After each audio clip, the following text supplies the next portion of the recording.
Metabolic syndrome, a particularly deadly form of obesity.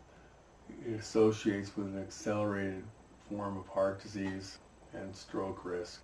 So if you have been diagnosed with metabolic syndrome, take it seriously.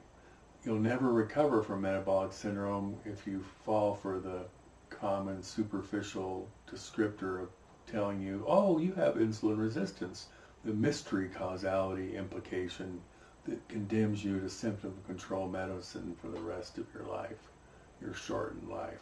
However, there's 4 more central aberrations that collide that truly promote metabolic syndrome, and now we're talking about the root, a way for you to get well if you have the mental fortitude and commitment and intellectual capacity to study up on the truth of what I am saying. So the first part of metabolic syndrome may shock you because apparently it's a scientific secret. And in my articles and in my books, the bibliography clearly shows the truth of what I'm saying.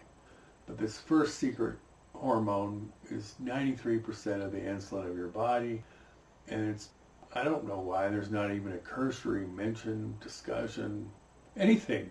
But I've been checking into this for many years now, and it clearly associates when something happens to your 93% secret insulin-like activity, the 7% must rise, and my colleagues call this insulin resistant, but I think it's increased insulin need. The second factor that's also overlooked is the war that's going inside of all of us, anabolism versus catabolism, the war of steroid forces that oppose one another.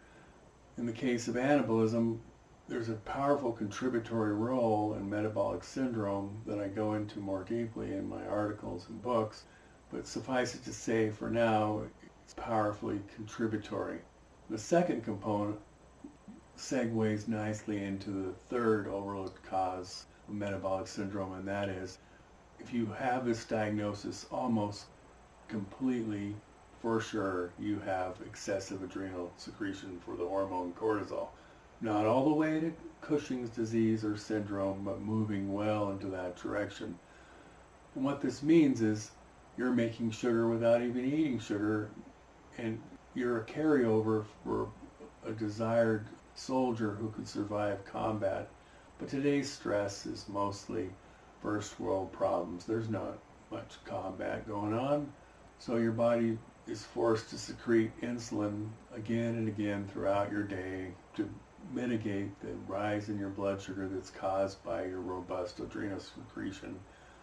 This is explained more thoroughly in my other articles and books. And the last aberration is if you have a type A personality, if you're driven to make the next deal, this upregulates your cortisol secretion tendency, accelerates your disease process.